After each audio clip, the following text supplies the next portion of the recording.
अस्सलामुअलैकुम dear students, उम्मीद है आप सब खैरियत से होंगे। तो आज हम डिस्कस करने लगे हैं बहुत ज़्यादा दिलचस्प तो बहुत ज़्यादा interesting topic Kolbe electrolytic method for preparation of alkynes. और इस टॉपिक में मजीद मैं आपको ऐसी ऐसी टेक्निक्स ही बताऊंगा कि उन टेक्निक्स के ज़रिए लाइक दैट, ठीक है जी, लाइक दैट उन टेक्निक्स के ज़रिए आप इस टॉपिक को अगर आप तवज्जो से सुनेंगे तो यहीं पे प्रिपेयर कर सकते हैं। ये लेक्चर सुनने के बाद आप इस टॉपिक को ज़ुबानें लिख सकते हैं। मेरा सबसे मेन फोकस यही होता है कि इतना ज़्यादा एक्सप्लेनेशन के साथ बच्चों को एक्सप्लेन किया जाए टॉपिक कि बच्चों को फिर ज़रूरत महसूस ना हो कि वो दोबारा जो है उसे जो है प्रिपेयर करें। तो आइए चलते हैं अपने बहुत ज़्यादा इंटरेस्टिंग दिलचस्प तरीन ऑर्गेनिक केमिस्ट्री के टॉपिक कोल्ड इलेक्ट्रोलाइटिक मेथड, जिसे हम कैम भी कहते हैं, ठीक है जी, for preparation of alkynes triple bond वाले। तो सबसे पहले आपने क्या करना है, सबसे पहले हमारे पास है मेन रिएक्शन। मेन रिएक्शन के अंदर क्या है, डाई पोटाशियम मैलिएट है, पानी के दो मॉलिक्यूल के साथ रिएक्शन कर रहा है और ये क्या कर रहा है, इथाइन बना रहा है। 2CO2 है, 2KOH है, ये H2। ये है मेन रिएक्शन। सबसे पहले आप ये देखें कि मेन रिएक्शन के अंदर हम किसी भी रिएक्शन के चेहरे को, फेस को डिस्कस करते हैं कि उसके अंदर मेनली क्या रिएक्शंस कैरी आउट हो रहे हैं, लेकिन उसके मैकेनिज्म के अंदर हम उसकी डिटेल को देखते हैं। सबसे पहले मेन रिएक्शन। मेन रिएक्शन के अंदर जो सबसे टिपिकल पॉइंट है वो है ये सब्सटेंस। दो पानी के मॉलिक्यूल आपको याद रह जाएंगे, इसमें कोई ऐसी भूलने वाली बात नहीं है। लेकिन ये जो डाई पोटाशियम मैलिएट है, इसको माइंड में रखना थोड़ा सा डिफिकल्ट है।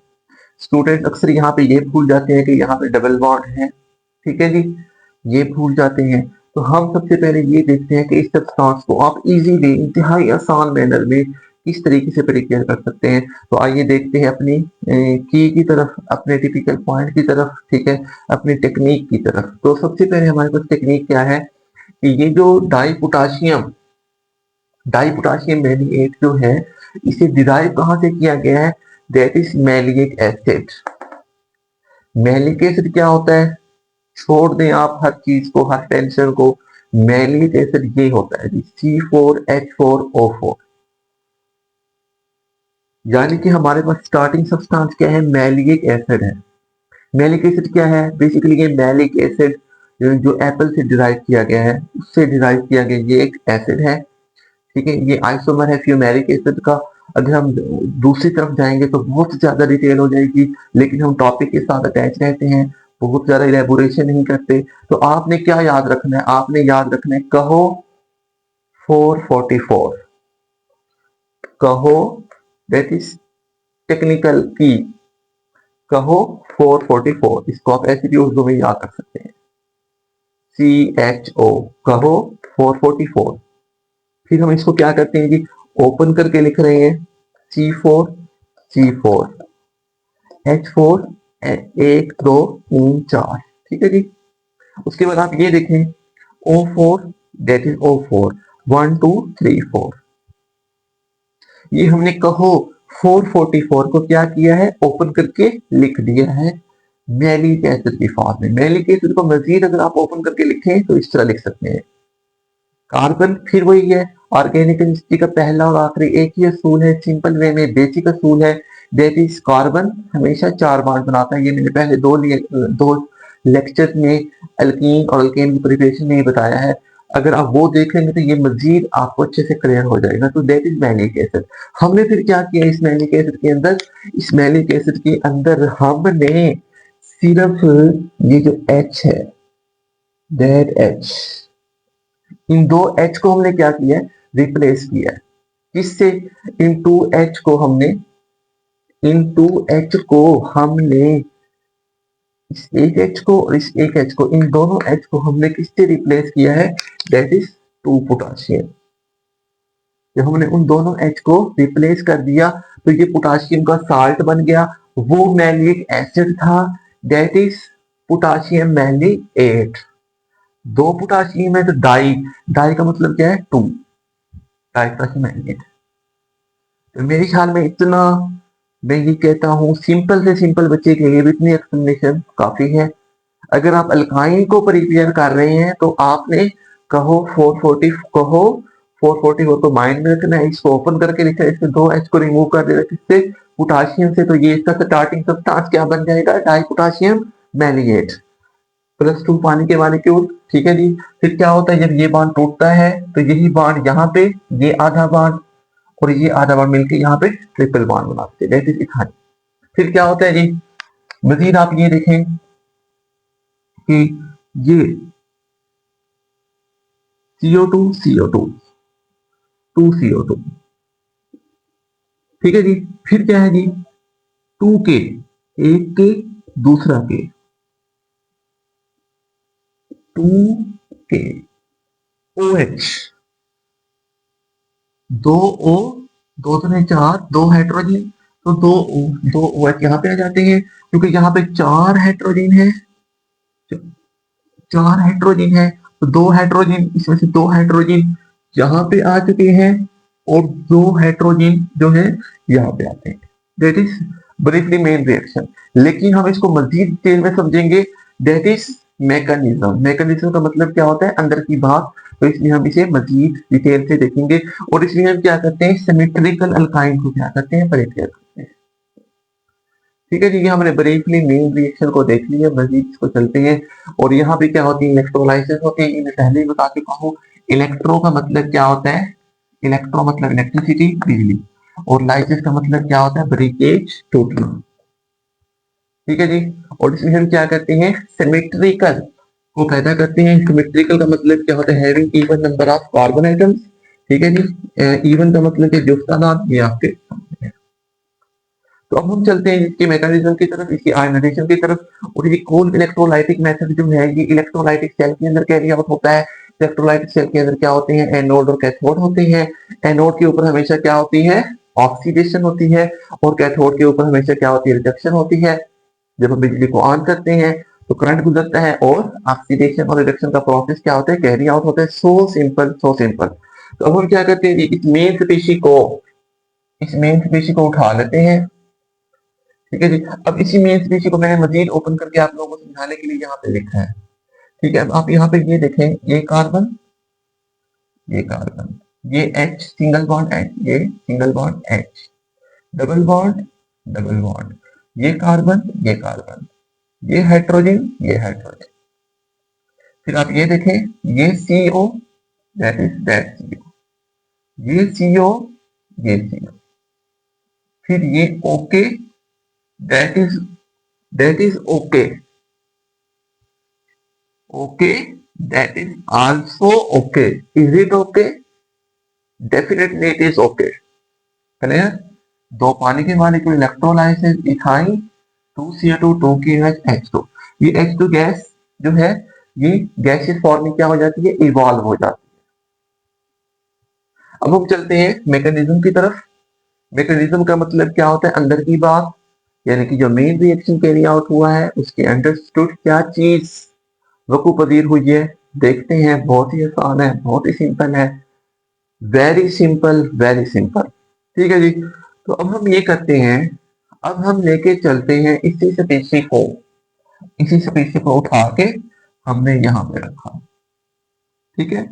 अब यहाँ पे क्या था, यहाँ पे सिंगल बॉन्ड है, यहाँ पे भी सिंगल बॉन्ड है। इस सिंगल बॉन्ड को हमने इस फॉर्म में लिखा, एक सिंगल बॉन्ड के अंदर 2 इलेक्ट्रॉन होते हैं, ये दोनों के दोनों इलेक्ट्रॉन इधर आ जाएंगे। क्यों आएंगे बताते हैं। फिर ये सिंगल बॉन्ड है, इस सिंगल बॉन्ड को हमने ऐसे बना के लिखा, ये 2 के 2 इलेक्ट्रॉन इधर आ जाएंगे। क्यों आएंगे आपको बताते हैं। अब यहाँ पे पोटाशियम है, वैसे ये एक इलेक्ट्रॉन इसका होना चाहिए था, ये एक इलेक्ट्रॉन इसका होना चाहिए था। पोटाशियम अपने, अब ये जो है ये पोटाशियम का है, ये भी पोटाशियम का है। पोटाशियम अपने हिस्से के एक इलेक्ट्रॉन से दस्तबरदार क्यों हो जाता है, पोटाशियम अपने हिस्से के एक इलेक्ट्रॉन से हाथ खड़े क्यों कर देता है। सो सिंपल, आप सब जानते हैं। अब आप यहाँ पे ये देखें कि ये जो पोटाशियम है, ये जो पोटाशियम है, पोटाशियम की इलेक्ट्रॉनिक कॉन्फ़िगरेशन क्या होती है? That is potassium, that is potassium. Potassium के पास कितने होते हैं? 19 इलेक्ट्रॉन होते हैं। और पोटाशियम बनना चाहता है, पोटाशियम की दिली ख्वाहिश ये है, पोटाशियम की जिंदगी का मकसद ये है कि किसी भी तरीके से मैं अपना एक इलेक्ट्रॉन लूज करके अपने करीब तरीन नोबल गैस आर्गन की तरह बन जाऊं। अगर मेरा ये एक इलेक्ट्रॉन लूज हो जाएगा, मेरे पास कितने इलेक्ट्रॉन हो जाएंगे? 18 हो जाएंगे, और मैं किसकी तरह बन जाऊंगी? आर्गन नोबल गैस की तरह। ठीक है जी। अब पोटाशियम की जिंदगी का मकसद है ये। तो पोटाशियम क्या करती है? अपने हिस्से के एक इलेक्ट्रॉन से दस्तबरदार हो जाती है, और ये दोनों के दोनों इलेक्ट्रॉन कहां पे आ जाते हैं? यहाँ पे नफी का चार्ज बन के आ जाते हैं। और ये एक पोटाशियम और ये दूसरा पोटाशियम, इसका इलेक्ट्रॉन भी यहाँ पे आ जाता है। ये एक पोटाशियम और ये दूसरा पोटाशियम, एक और ये दो, ये बन जाते हैं टू पोटाशियम। और ये क्या बन गया? That is Nafi, Nafi A9, Nafi का आयन। ठीक है जी। और दैट इज कीटाइन, जमा, जमा का आयन। ठीक है जी। यहां तक उम्मीद है यहां तक क्लियर होगा। अब हम आगे चलते हैं। ठीक है ना, बिल्कुल वैसे ही एज यूजुअल। ठीक है, अब ये जो है, ये आपके पास क्या है? ये नफी का है और वो जमा का है। नफी हमेशा जमा वाले के पास जाएगा।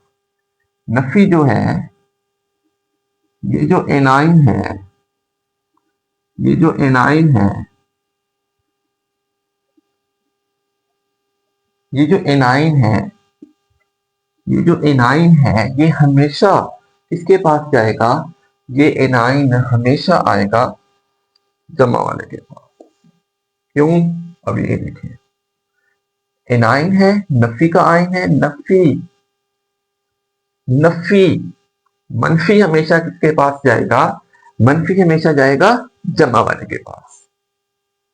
तो देखें, सो सिंपल, नफी वाला किसके पास चला जाता है? जमा वाले के पास। जमा वाला कौन है? एनोड है। जमा वाला कौन है जी? एनोड है। एनोड के ऊपर हमेशा क्या होती है? ऑक्सीडेशन।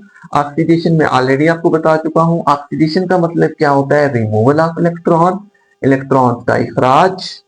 तो आइए देखते हैं इसमें इलेक्ट्रॉन का इखराज कैसे होता है। यही स्पीशी अब यहाँ पे आ चुकी है। ठीक है, अब क्या होता है जी? अब यहाँ पे दो इलेक्ट्रॉन है, यहाँ पे दो इलेक्ट्रॉन है। कैसे? मैंने आपको ऑलरेडी बताया हुआ है। ये,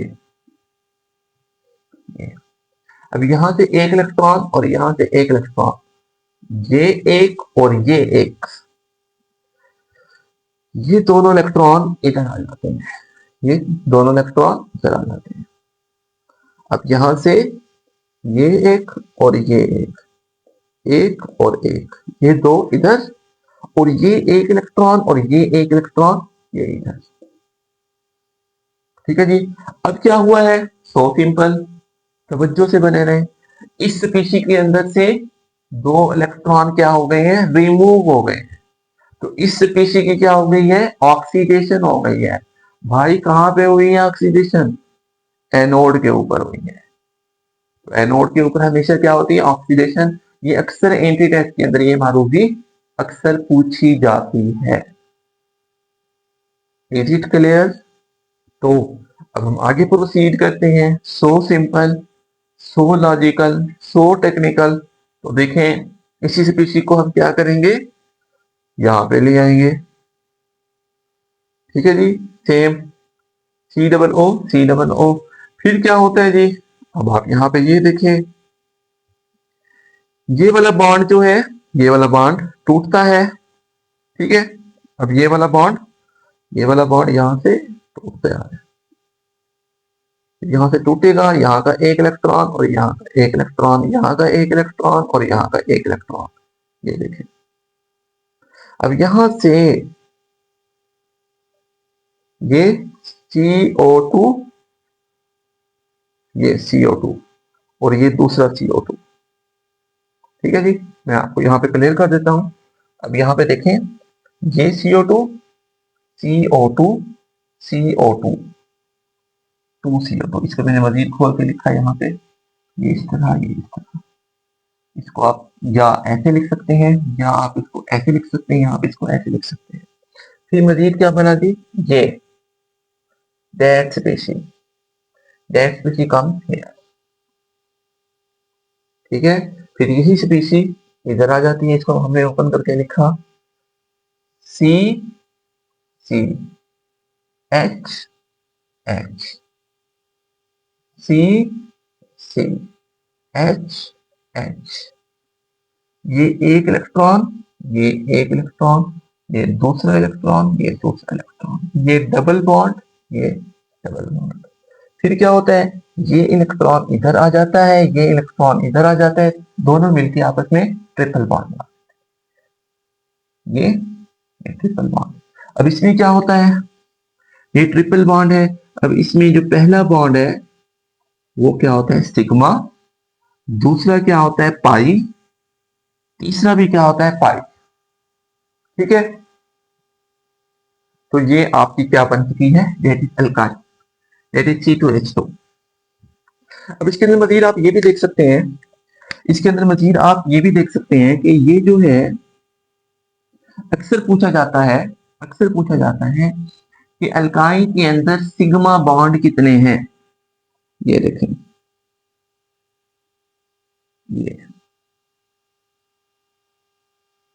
अल्काइन के अंदर सिग्मा बॉन्ड कितने हैं, तो ये देखें, ये सिग्मा है, ये सिग्मा है, ये सिग्मा है। सिंगल बॉन्ड हमेशा सिग्मा बॉन्ड होता है। तो इथाइन के अंदर 3 सिग्मा बॉन्ड हैं। इथाइन के अंदर 2 पाई बॉन्ड हैं, ये पाई बॉन्ड है और ये पाई बॉन्ड है। फिर एक सिग्मा बॉन्ड के अंदर इलेक्ट्रॉन कितने होते हैं, 2। इसके अंदर भी 2, इसके अंदर भी 2। तो अगर पूछा जाता है सिग्मा बॉन्ड 3 है, और अगर एनडी टेस्ट की मामले में पूछा जाए कि सिग्मा इलेक्ट्रॉन कितने हैं, अगर सिग्मा बॉन्ड 3 है तो सिग्मा इलेक्ट्रॉन कितने होंगे, 6 होंगे। 3 तरफ 2, क्योंकि एक बॉन्ड बनाने में 2 इलेक्ट्रॉन हिस्सा लेते हैं, 3 तरफ 2 6। पाई बॉन्ड कितने हैं, 2 है, तो पाई इलेक्ट्रॉन कितने हैं, वो 4 है, क्योंकि वहां पे भी 2 इलेक्ट्रॉन क्या लेते हैं, हिस्सा लेते हैं। तो इस तरीके से हम क्या करते हैं, सिमेट्रिकल अल्काइन को प्रिपेयर करते हैं। मजीद एट कैथोड, कैथोड के ऊपर क्या होता है, पानी का मॉलिक्यूल आते हैं, यही 2 पानी के मॉलिक्यूल यहाँ पे आते हैं। ये 2 इलेक्ट्रॉन यहाँ से 2 इलेक्ट्रॉन इधर आते हैं। कैथोड के ऊपर हमेशा क्या होती है, रिडक्शन होती है। रिडक्शन का मतलब क्या है, एडिशन ऑफ इलेक्ट्रॉन। तो यही 2 इलेक्ट्रॉन यहाँ पे आके इसके अंदर ऐड होते हैं। 2H2 के अंदर 2 इलेक्ट्रॉन ऐड होते हैं, 2OH माइनस और H2। ठीक है, इसके अंदर मजीद एक्सप्लेनेशन है, वजाहत है, वो मैंने आपको ब्रीफली बताई है यहाँ पे। अब आप यहाँ पे देखें, 2H2 के अंदर जब इसको 2 पानी के मॉलिक्यूल को हम तोड़ते हैं, 2OH माइनस बनता है, 2H प्लस। ये 2H प्लस इधर आता है, इसके अंदर 2 इलेक्ट्रॉन ऐड होते हैं, और ये किस में कन्वर्ट हो जाता है, H2 में। इसी चीज को यहाँ पे डायरेक्ट किया गया है। यहाँ पे इस चीज को क्या किया गया, डायरेक्ट। देखिए 2 इलेक्ट्रॉन 2 हाइड्रोजन आयन के अंदर, 2 इलेक्ट्रॉन 2 हाइड्रोजन आयन के अंदर ऐड होके ये क्या बन गया, H2, और यही H2 यहाँ पे है। और बाकी क्या बचा, 2OH माइनस, ये 2OH माइनस इधर आता है, और 2K प्लस ये वाला इधर आता है, और ये मिलके क्या बनाते हैं, दैट इज बेस।